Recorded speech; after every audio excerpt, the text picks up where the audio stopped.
ආයුබෝවන් අද අපි කතා කරන්න යන්නේ බුදුරජාණන් වහන්සේගේ නවරහාදී බුදුගුණ අතරින් සුවිශේෂී ගුණයක් වන ලෝකවිදු කියන උතුම් ගුණය ගැනයි. හැබැයි ලෝකය දන්නා කියන සරල තේරුමට වඩා හිතනවටත් වඩා ගොඩක් ගැඹුරු අර්ථයක් ලෝකවිදු කියන වචනේ ඇතුලේ සැඟවිලා තියෙනවා. හොඳයි අපි එහෙනම් මේ ගැන ටිකක් ගැඹුරින් බලමු. සරලවම කිව්වොත් ලෝකවිදු කියන්නේ ලෝකය අවබෝධ කරගත්ත කෙනා කියන එක තමයි. ඒත් ධර්ම ග්‍රන්ථවලට අනුව මේ උතුම් ගුණයට පදනම් වන ප්‍රධාන අර්ථතල දෙකක් තියෙනවා. අපි මේ විග්‍රහයෙන් බලන්න යන්නේ අන්න ඒ ගැනයි. හරි. එහෙනම් පළවෙනි අර්ථතලය ඒ තමයි ලෝකය ගැන තියෙන හතර ආකාරයක දැක්මක්. මෙතනදී වැදගත්ම දේ තමයි ලෝකය කිව්වම අපි හිතන මේ භෞතික තැන විතරක් නෙනේ අදහස් වෙන්නේ. ඊට වඩා ඒක එක දිගට සිද්ධ වෙන ක්‍රියාවලියක් විදිහටයි දකින්නේ. ඉතින් මේ ක්‍රියාවලිය පැහැදිලි කරන්න මූලිකාංශ හතරක් තියෙනවා. ඉතින් නෑ බුදුරජාණන් වහන්සේට ලෝකවිදු කියන්නේ අන්න ඒකට හේතුව තමයි උන්වහන්සේ මේ කාරණා හතරම සම්පූර්ණයෙන්ම අවබෝධ කරගෙන හිටපු එක. ඒ කියන්නේ එක ලෝකයේ ඇත්තම ස්වභාවය, දෙක ඒක හටගන්න හේතුව, තුන ඒක නැති වෙලා යන හැටි, ඒ කියන්නේ Nirodhaය, සහ හතරවෙනියට ඒ Nirodhaයට යන්න තියෙන මාර්ගය. අනෝ සම්පූර්ණ චිත්‍රයම දැක්ක නිසායි අවබෝධය සුවිශේෂී වෙන්නේ. එතකොට මෙතනදී පැහැදිලිවම පේන දෙයක් තමයි මේක නිකන් පොතේ තියෙන කරුණු ටිකක් දැනගන්නවා වගේ දෙයක් නෙමෙයි. මේ කියන්නේ පැවැත්මේ හේතුව මොකක්ද? ඒකේ ප්‍රතිඵලය මොකක්ද? ඒ කියන්නේ හේතුඵල දහම.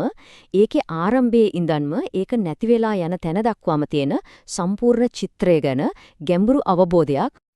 හරි. දැන් අපි යමු ලෝකවිදු කියන ගුණයට අදාළ දෙවනි අර්ථයට. මේක තව ටිකක් සියුම්. මේකෙදි කියවෙන්නේ බුදුරජාණන් වහන්සේට එකිනෙකට වෙනස් ලෝක වර්ග තුනක් ගැන තිබුණු සම්පූර්ණ අවබෝධය ගැනයි. මේ තමයි ඒ ලෝක තුන. සංඛාර ලෝකය, සත්ත්ව ලෝකය සහ ඕකාස ලෝකය. උන්වහන්සේ මේ තුනම පරිපූර්ණවම දැනගෙන හිටියා. හොඳයි. අපි දැන් බලමු මේ එකින් මොනවද අදහස් වෙන්නේ කියලා. පළවෙනි එක තමයි සංඛාර ලෝකය. සරලවම කිව්වොත් මේ කියන්නේ යම්කිසි හේතුවක් නිසා හටගන්න හැම දෙයක්ම ඇතුළත් ලෝකයට. අපේ ශාරීරිය වේවා, හිතේ ඇතිවෙන සිතුවිලි වේවා, ඒ කියන්නේ පටන් ගැනීමක් සහ අවසානයක් තියෙන හැම දෙයක්ම අයිති වෙන්නේ මේ සංඛාර ලෝකයට.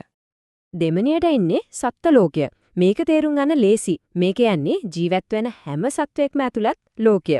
ඉතින් පහළම තලවල ඉන්න සත්වයන්ගේ ඉඳලා ඉහළම බ්‍රහ්ම ලෝක දක්වාම මේ පැවැත්මේ ඉන්න හැම ජීවියෙක්ම මේ සත්ත්ව ලෝකෙට තමයි අයිති වෙන්නේ.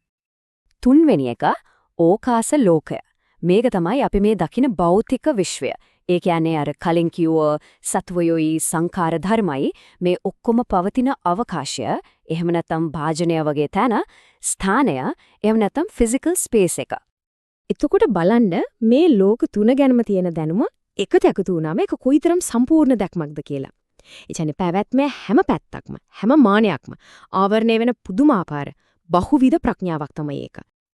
හොඳයි. එහෙනම් අපි දැන් මේ කතා කරපු අර්ථතල දෙකම එකතු කරලා බුදුරජාණන් වහන්සේගේ මේ ලෝකවිදු ඥානය ගැන සම්පූර්ණ චිත්‍රයක් මවා ගන්න උත්සාහ කරමු. මේ මුළු කාරණේම හරිව ලස්සනට සාරාංශගත කරන කවියක් තියෙනවා. ඒකේ කියවෙන්නේ මෙහෙමයි. තුන් ලොව තතුල් ලෙසට දැනගෙන නොදත් මේ ලොවට දෙසුයෙන් නියම කරට ලෝකවිදු යයි කියති මුනිඳුට.